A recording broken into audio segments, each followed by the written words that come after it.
Hello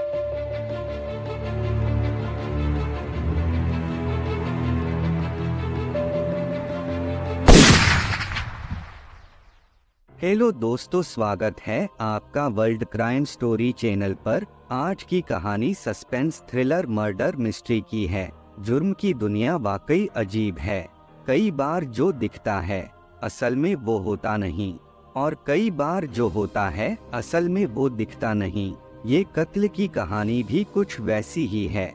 जिस शख्स की मौत होती है, मौके से उसकी लाश भी मिलती है और सुसाइड नोट भी मिलता है। वहाँ से मौत के सबूत भी मिलते हैं और मौत की वजह भी। इन सभी को देखकर पुलिस भी मान लेती है कि ये आत्महत्या का ही केस है। लेकिन जब पोस्टमार्टम रिपोर्ट पुलिस के हाथ आती है तो पूरी घटना ही बदल जाती है। अब पुलिस फिर से तफ्तीश शुरू करती है। फिर जो कहानी सामने आती है तो उसे जानकर पुलिस भी दंग रह जाती है। तो क्या है पूरी कहानी जानने के लिए वीडियो को पूरा देखें। और अभी तक आपने हमारी चैनल को सब्सक्राइब नहीं किया तो सब्सक्राइब कर दीजिए। मध्य प्रदेश की राजधानी भोपाल की सेंट्रल जेल से एक कैदी पैरोल पर बाहर आता है। उसे 14 दिन बाद 29 जून 2019 के दिन पैरोल पर जेल से निकले कैदी को लौटना था। 14 दिन की पैरोल पर जाने के बाद जेल प्रशासन को भी उसके लौटने का इंतजार था। तभी जेल प्रशासन को लोकल पुलिस से एक सूचना मिलती है। सूचना थी कि उस कैदी की मौत हो गई है। हत्या के केस में उम्र कैद की सजा मिलने और जेल की जिंदगी से परेशान होकर उसने घर में ही आत्मदाह कर लिया। लोकल पुलिस ने बताया कि कैदी ने एक सुसाइड नोट भी छोड़ा है। हैंडराइटिंग भी उसी की है और मौत की वजह भी बताई है। इसलिए अब उसके शव का पोस्टमार्टम कराकर केस को बंद कर रहे हैं। ये जानकर जेल प्रशासन भी उस कैदी के केस को बंद करने के लिए लोकल पुलिस के फाइनल रिपोर्ट का इंतजार करने लगा। जिस कैदी की मौत हुई थी उसका नाम था राजेश परमार। उम्र तकरीबन 34 साल थी। वह मध्य प्रदेश के भोपाल के नीलबढ़ एरिया के हरिनगर में रहता था। इस पर साल 2014 में एक हत्या का आरोप था। उसी केस में इसकी गिरफ्तारी हुई थी और साल 2016 में उसे कोर्ट ने आजीवन कारावास की सजा सुनाई थी, जिसके बाद से वो जेल में ही था। उसी समय राजेश के पिता की मौत हो गई थी। इसी वजह से उसे 14 दिनों की पैरोल मिली थी। इसलिए 15 जून 2019 को वो पैरोल पर बाहर आया था। 29 जून 2019 को उसकी पैरोल खत्म होने वाली थी। इस वजह से उसे हर हाल में 29 जून को जेल में लौटना था। लेकिन 29 जून की सुबह ही उसके घर से आग की लपटें निकलने लगी थीं, जिसे देख आसपास के लोगों ने पुलिस को सूचना दी। फायर ब्रिगेड की गाड़ियां और लोकल पुलिस मौके पर पहुंची। आग बुझाने पर देखा गया तो एक युवक बुरी तरह से जल चुका था। चेहरा और शरीर भी पूरी तरह से जला हुआ था। देखकर ही वो मरा हुआ लग रहा था। फिर भी पुलिस ने आखिरी उम्मीद में उसे तुरंत अस्पताल में भर्ती कराया, जहां डॉक्टरों ने मृत करार दिया। अब पुलिस ने घर की तलाशी ली तो एक सुसाइड नोट भी मिला, जिसमें लिखा था कि पिता की मौत होने से वो दुखी था। अब परिवार में कोई उसे पैरोल भी नहीं दिलाएगा। इस वजह से वो अब दुनिया से निराश हो चुका है। लिहाजा वो आग लगाकर आत्महत्या कर रहा है। इसके लिए कोई दूसरा जिम्मेदार नहीं है। अब ये सुसाइड नोट के आधार पर पुलिस ने भोपाल सेंट्रल जेल को भी सूचना दी। शव को पोस्टमार्टम के लिए भेज दिया। साधारण सुसाइड केस की तरह पुलिस ने भी इसे एक तरह से बंद कर दिया। उधर पोस्टमार्टम के बाद शव को रिश्तेदारों को सौंप दिया गया। रिश्तेदारों ने भी शव का अंतिम संस्कार कर दिया। लेकिन इस पूरे केस में 24 घंटे बाद नया मोड़ आया, जब वहां की पुलिस को राजेश परमार की पोस्टमार्टम रिपोर्ट मिली। उस समय के भोपाल पुलिस के नए एसपी अखिल पटेल के पास नीलबढ़ का एरिया था। इन्होंने जब पोस्टमार्टम रिपोर्ट देखी तो चौंक गए। रिपोर्ट में लिखा था कि गला दबाने से जान गई है, यानी मौत की वजह आग या धुएं से दम घुटना नहीं बल्कि गला दबाकर हत्या हुई है। फिर वो इस केस की तफ्तीश में जुट जाते हैं। तुरंत मौके से ली हुई सभी फोटोग्राफ अपने पास मंगवाते हैं। सभी फोटो को बारीकी से देखते हैं। एक फोटो में वो देखते हैं कि मरने वाले शख्स का पैर बिल्कुल एक दूसरे से चिपका हुआ था, जबकि जब भी कोई जलकर मरेगा तो वो तड़पने लगेगा। फिर उसके पैर एक दूसरे से चिपकने के बजाय अलग अलग होने चाहिए, लेकिन इस केस में ऐसा नहीं था। दूसरी तस्वीरें भी देखते हैं। उनसे पता चलता है कि उस शख्स का चेहरा और सीने वाला हिस्सा ही पूरा जला था, जबकि हाथ और पैर ज्यादा जले नहीं थे और अजीब तरीके से मुड़े भी थे। इससे शक यही होता है कि कहीं हाथ और पैर बंधे तो नहीं थे, जिस वजह से ऐसा हुआ। अब इसका पता लगाने के लिए वो पुलिस अधिकारी पूरी टीम के साथ मौके पर जाते हैं। घटनास्थल को बारीक से देखते हैं, फिर आसपास के लोगों से पूछताछ करते हैं तो पता चलता है कि एक दिन पहले जब राजेश परमार के साथ एक या दो और लोग भी देखे गए थे।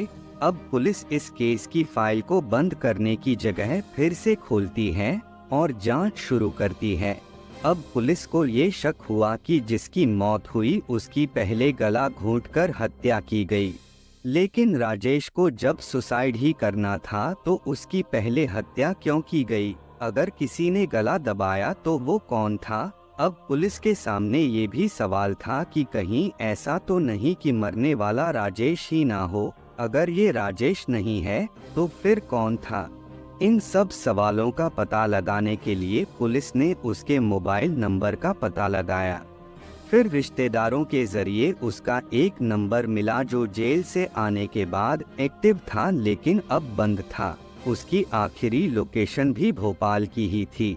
पुलिस ने जब उसके फोन की कॉल डिटेल चेक की तो एक नंबर पर कई बार बात होने की जानकारी हुई, लेकिन जब उस नंबर पर संपर्क किया गया तो वो भी बंद था।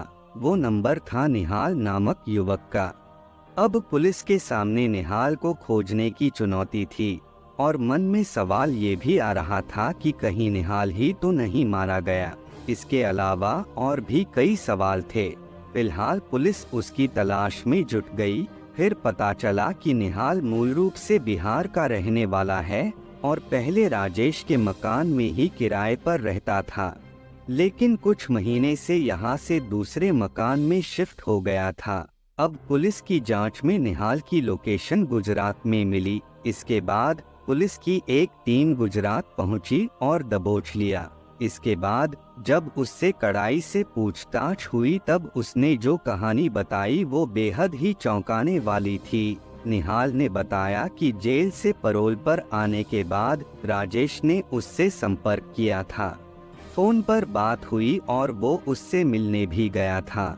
बातचीत के दौरान वो काफी परेशान था, इमोशनल भी था, क्योंकि पिता की मौत के बाद उसे अब जिंदगी में शायद ही कभी पैरोल मिलने की उम्मीद थी। इसीलिए उसने सोचा था कि वो दुनिया की नजरों में हमेशा के लिए मर जाए और असल में जिंदा भी रहे। इसके लिए उसने कुछ क्राइम सीरीज देखी थी, जिसके बाद एक खौफनाक आइडिया अपनाया। इसके लिए उसने घर में रहने वाली एकमात्र मां को पूजा करने के बहाने 23 जून को ही बाहर भेज दिया था। इसके बाद साजिश रची कि 29 जून को पैरोल खत्म होने के बाद भी उसे जेल नहीं जाना पड़े। इसलिए 28 जून को ही किसी दूसरे शख्स को अपनी जगह मारकर दूर कहीं चले जाने की तैयारी में जुट गया। इस काम में मदद के लिए उसने मुझे बुलाया, लेकिन मैंने साफ मना कर दिया। इसके बाद उसने 1 लाख रुपए का लालच दिया और कुछ पैसे एडवांस में भी दिए, इसीलिए उसके झांसे में आ गया। इस तरह 29 जून को पैरोल खत्म होने से ठीक एक दिन पहले यानी 28 जून को ही हम दोनों की मुलाकात हुई। 28 जून की शाम को ही दोनों घर पर ही फोन छोड़कर घूमने निकले ताकि लोकेशन ट्रेस ना हो सके। इसके बाद एक पेट्रोल पंप के पास राजेश को अपने ही उम्र और लंबाई वाला एक युवक मिला। उस युवक ने अपना नाम राजू रैकवार बताया था और दोनों फिर बातचीत करते हुए दोस्त बन गए। बातों ही बातों में दोनों ने राजू को घर पर पार्टी करने और शराब पीने के लिए तैयार कर लिया। राजू मजदूरी करता था, इसलिए खाने और शराब के लालच में तुरंत तैयार हो गया। राजू भी दोनों के साथ राजेश के घर पर आ गया। यहाँ पर राजू को इन दोनों ने खूब जमकर शराब पिलाई। जब उसने अपना होश खो दिया तभी राजेश ने उसकी गला दबाकर हत्या कर दी। इसके बाद उसके हाथ और पैर को रस्सी से बांध दिया ताकि अगर जिंदा भी हो तो आग से बच ना सके।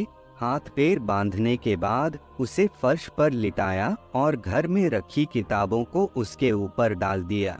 फिर राजेश ने खुद ही एक सुसाइड नोट लिखा और उसे कुछ दूरी पर रख दिया ताकि वो सही सलामत पुलिस को सुसाइड के सबूत के रूप में मिल जाए। इसके बाद दोनों ने बाइक से निकाला हुआ पेट्रोल भी डाल दिया ताकि आग से वो पूरी तरह से जल जाए। क्योंकि घर का दरवाजा बाहर से बंद होने पर साजिश का शक हो सकता था, इसलिए दोनों ने घर के दरवाजे को अंदर से बंद किया और छत के रास्ते बाहर निकल आए। इसके बाद खिड़की से माचिस जलाकर तीली को अंदर फेंक दिया। इस तरह जब आग की लपटें बढ़ गईं, तब दोनों एक साथ वहां से फरार हो गए थे। साजिश के तहत राजेश ने निहाल का एक पुराना सिम कार्ड लिया और साउथ इंडिया में चला गया। वहीं निहाल गुजरात आ गया था। अब पुलिस ने निहाल की कहानी की सच्चाई का पता लगाने के लिए उस मृत युवक के बारे में पता लगाया तो ये सच निकला, क्योंकि राजू रैकवार की पत्नी ने 28 जून की रात में ही लोकल पुलिस में गुमशुदगी की शिकायत दी हुई थी। इसके अलावा पुलिस को राजेश के घर से राजू की चप्पल भी मिली थी जिसे उसकी पत्नी ने पहचान लिया था। ये जानकर पुलिस अब जांच में तेजी से जुट गई। अब पुलिस को पूरी कहानी समझ में आ गई थी, लेकिन जब तक राजेश आंखों के सामने नहीं आ जाता तब तक जांच अधूरी ही थी। अब पुलिस को ये यकीन था कि आज नहीं तो कल राजेश किसी भी तरह निहाल से जरूर संपर्क करेगा। राजेश भी निहाल का एक पुराना सिम कार्ड ले गया था। इस तरह अगले ही दिन आखिरकार राजेश का फोन निहाल के पास आ ही गया। पुलिस की मौजूदगी में ही निहाल उससे बात करने लगा। राजेश ने वहां के हालात के बारे में पूछा कि कुछ गड़बड़ तो नहीं है। निहाल ने बताया कि कोई गड़बड़ नहीं है, पुलिस को कुछ पता नहीं चला। इसके बाद राजेश ने कहा कि चेन्नई में उसे कुछ मदद चाहिए, अगर कोई दोस्त हो तो बताना। इस पर निहाल ने कहा कि वो उसे जल्द ही बताएगा। इसके बाद फोन कट हो गया। अब पुलिस ने भी राजेश को पकड़ने के लिए पूरी फिल्मी कहानी रची। इसके तहत पुलिस के कुछ लोगों को चेन्नई भेजा और उन्हें लोकल बनकर राजेश से मिलने के लिए बोला। इस तरह निहाल ने राजेश को चेन्नई में रहने वाले अपने एक दोस्त का जिक्र करते हुए उसका फोन नंबर शेयर किया, जिसके बाद राजेश पुलिस वाले को ही निहाल का दोस्त समझकर उससे बात की और मिलने गया। जैसे ही राजेश ने लुंगी और माथे पर तिलक लगाए दो युवकों को निहाल का दोस्त समझकर मदद मांगने पहुंचा, तभी उसे पकड़ लिया गया। इस तरह पुलिस ने एक ब्लाइंड मर्डर केस का खुलासा करते हुए 8 जुलाई 2019 को पूरे केस को मीडिया के सामने लाया था। इस केस के बारे में खुद IPS अधिकारी अखिल पटेल कहते हैं कि ये केस कानून की आंखों में धूल झोंकने वाला था, लेकिन जब बारीकी से केस की जांच हुई तो पूरा सच सामने आ गया।